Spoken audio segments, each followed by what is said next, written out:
que caiu da própria altura. É um trauma de baixa energia. O que a gente tem aqui, gente? Já olha aqui nos cortes superiores que o hemisfério cerebral esquerdo, ele tem espaços licóricos mais amplos, ele tem giros mais evidentes, porque os sulcos eles estão mais evidentes também. E à direita já existe uma certa assimetria.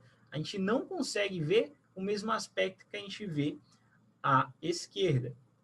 Então, olha, por que isso está acontecendo? Dá uma olhadinha aqui, eu vou passar primeiro e depois vocês, depois da impressão inicial de vocês, a gente volta mostrando o caso. Então, tente ver o achado principal e os achados acessórios. Vai resgatando aquilo que eu já falei.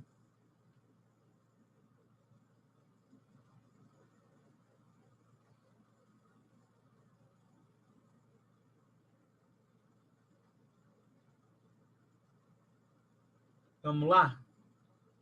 Então, é um hematoma subdural, como eu já acabei dando a pesca de novo. O que a gente está vendo aqui, gente? Lá na alta convexidade, normalmente o cérebro de um paciente idoso, ele vai tender a ter espaços licóricos mais alargados, isso é o habitual.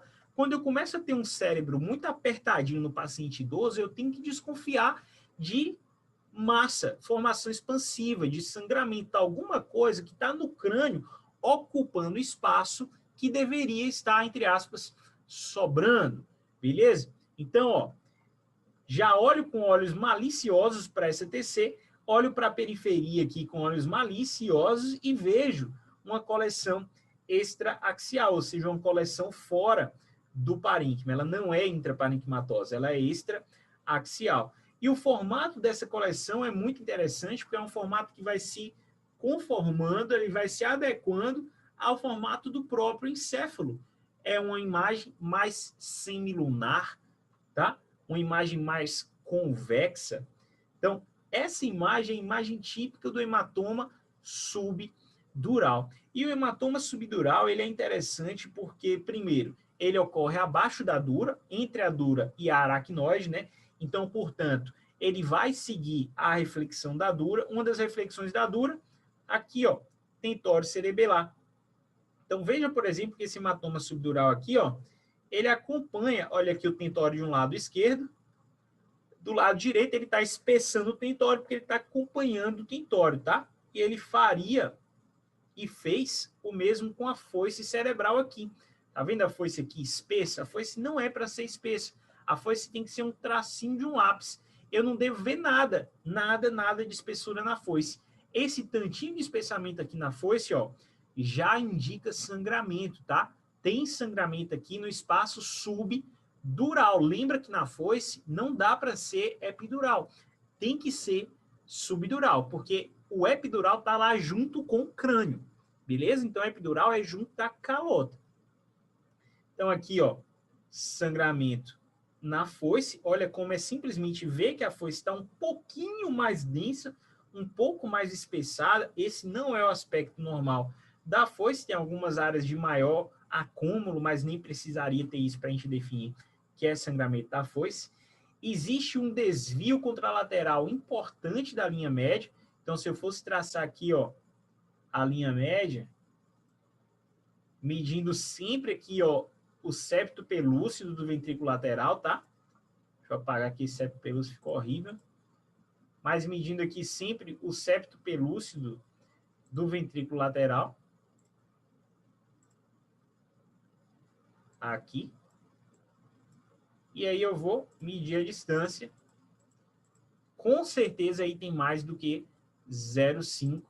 Esse é um paciente que vai precisar de uma intervenção cirúrgica precoce. É 0,5, gente, centímetros, tá? Eu acho que eu botei milímetro lá no outro. É 0,5 centímetros ou 5 milímetros, tá? Se for maior que 0,5 centímetros ou 5 milímetros, é um desvio significativo, precisa de intervenção cirúrgica precoce. Então, vamos continuar aqui. O que a gente vê além disso? Repara que o ventrículo lateral, ele tá gordinho demais, tá? Então, o que mais a gente pode ter aí associado? Uma hidrocefalia, uma dilatação do ventrículo lateral. João, como é que eu tenho certeza se isso aí não é simplesmente uma hidrocefalia relacionada à idade do paciente? Bom, seguinte, primeiro o contexto, né? Quando a gente tem um hematoma, uma formação expansiva intracraniana, os ventrículos vão estar assimétricos, e aí você nota que o ventrículo lateral direito aqui está desviado, mas ele está comprimido, e o esquerdo, que não está comprimido, ele está maior. E existe uma área do ventrículo que você deve sempre olhar, e se aquilo ali estiver muito gordinho, isso indica dilatação ventricular, que é o corno temporal. Então, o corno temporal é o primeiro local que vai dilatar quando você tem uma hidrocefalia, e ele não pode ter um aspecto muito gordinho. É a mesma coisa do terceiro ventrículo. O terceiro ventrículo ele tem que ser laminar. Ele não pode ser gordinho. Aqui nem está gordinho, mas ele nunca pode ser. Se o terceiro ventrículo está muito gordinho, isso indica uma dilatação do sistema ventricular. Ok? Aí observe o corno temporal do ventrículo lateral esquerdo aqui numa posição ok, mas o corno do ventrículo lateral direito, com temporal, ele está mais uma vez medializado. Era para esse corno estar mais ou menos aqui, gente. No mesmo local que o do esquerdo está. Olha onde é que ele está. Ele está medializado. Por que ele está medializado? Porque está havendo uma herniação do lobo temporal, da região mesial do lobo temporal, através do tentório. Então, a herniação transtentorial. Vamos observar aqui, ó. Note mais uma vez obliteração das cisternas basais. E note aquele aspecto do tronco desviado, tá? Um lado mais apertadinho, a cisterna mais obliterada, e outro lado a cisterna mais ampla, porque o tronco está sendo literalmente empurrado contra lateralmente, tá?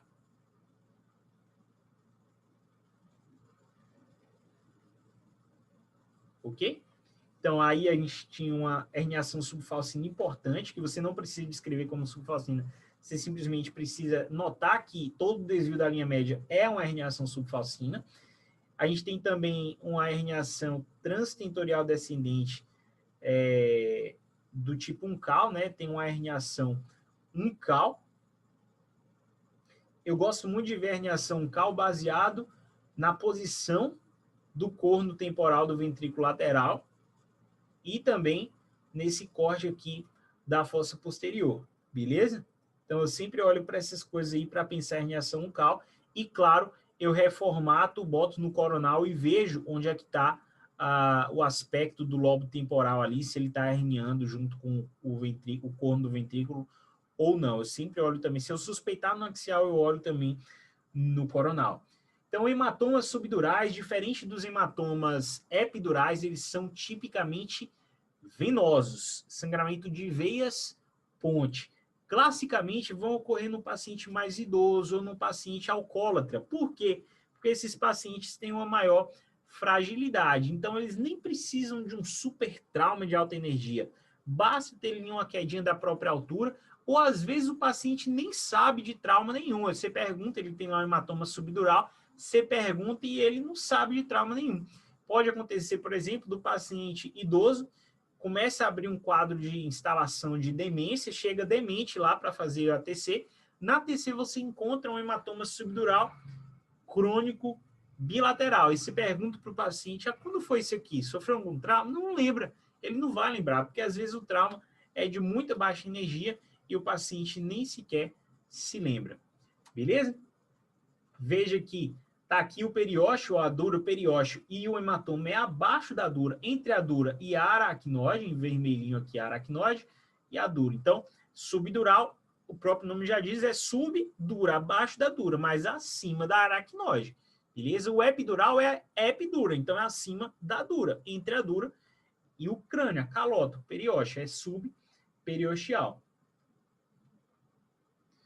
Então, o hematoma subdural vai cruzar a sutura? Vai. Aqui a gente acabou de ver um exemplo disso. Cruzou sutura coronal, cruzou sutura lambdoide. O que o hematoma subdural não vai cruzar? não vai cruzar foice nem tentório, porque são reflexões da dura, que é quem delimita o espaço subdural, tá? Por que, João, que o subdural cruza a sutura? Porque o subdural não tem relação com o periósteo. Quem impede o epidural de cruzar a sutura é a aderência ali do periósteo na sutura. Como o subdural não tem relação nenhuma com a dura parietal, ele está abaixo da dura, ele está no espaço subdural, o espaço subdural ele se estende livremente pelo crânio, né? Apenas sendo desviado pela foice e pelo tentório, pelas reflexões da dura. Então, o subdural pode, por isso, ter esse aspecto bem amplo, seguindo aqui ó, a conformação do encéfalo. E esse fato dele ter esse aspecto amplo, às vezes faz a gente subestimar o tamanho do hematoma. Então, se vê um hematoma como esse aqui, e vê aquele outro epidural maiorzão, você vai pensar, o epidural vai desviar mais. Não, às vezes o subdural desvia bem mais, porque o volume que ele está ocupando, se espalhando ali no espaço subdural, é muito maior. E também faz uma verdadeira hiperemia, como se o parênquima daquele lado ali chegasse a ficar mais edemaciado, né? Houvesse uma tendência a isso, que piora o desvio contralateral. E não sei dizer para vocês a explicação desse fenômeno. Se alguém souber aí, depois manda para a gente, que eu faço comentário lá no grupo Telegram, tá bom? Mas, em geral, os hematomas subdurais, eles vão pulsar com efeito de massa importante. Beleza? Ah, João, todos? Não. Você pode ter um hematoma epidural pequenininho, um subdural pequenininho e às vezes é tão pequeno que na vida real é tão pequeno que você nem consegue diferenciar com certeza se aquilo é subdural mesmo ou é epidural. Acaba saindo como coleção extraaxial. Beleza? Então, paciente típico idoso, alcoolista, que sofreu um trauma leve ou nem lembra de trauma nenhum, tá? Se for subdural bilateral, o idoso pode abrir o quadro com uma instalação de demência, né? Comprime ali os lobos frontais e parietais por muito tempo, o idoso começa a abrir um quadro de demência. Então, ó, imagenzinha clássica aqui do hematoma subdural, barrigudinho, lembra um limãozinho, e o hematoma subdural, epidural, tá? Epidural, barrigudinho, lembra o limãozinho, e o hematoma subdural, côncavo, né? Lembra uma bananinha, tá? Então, ó, hematoma subdural, hematoma epidural. Então, gente, viu sangramento na foice? É sangramento subdural, ok? Epidural não vai seguir a foice, beleza? Então, hematoma do tentório. Viu sangramento no tentório. Vamos lá ver como é que eu vejo sangramento no tentório. Olha aqui, ó. Compara o tentório do lado esquerdo, que é onde eu estou aqui com o mouse. Olha como ele é discreto, é quase imperceptível, tá vendo? E o lado direito, tá vendo como ele está espessado, está hiperdenso? Isso não é normal, não é o aspecto dele. No contexto de trauma, você vê esse espessamento aí, é você pensar em hematoma no tentório cerebelar, ok? Então, se eu vi isso aqui, ó, no axial, o que eu vou fazer? Eu vou reconstruir no coronal para tentar observar ó, o espessamento pela presença do hematoma, beleza? Nesse caso aqui, gente, por incrível que pareça, eu daria até sangue nesse lado aqui, no tentório à esquerda também. Tá bem menos do que o lado direito, mas isso aqui já é espessado demais, já é denso demais, já é visível demais. Normalmente a gente não vê o tentório assim. Normalmente é uma linhazinha bem discreta, traçável a lápis. Você vai ter até dificuldade de ver quando tiver normal. É para ser mais ou menos assim, ó, como tá aqui, ou como tá aqui. Quando a gente vê, ó, esse tentório muito visível assim, isso é sangue, beleza?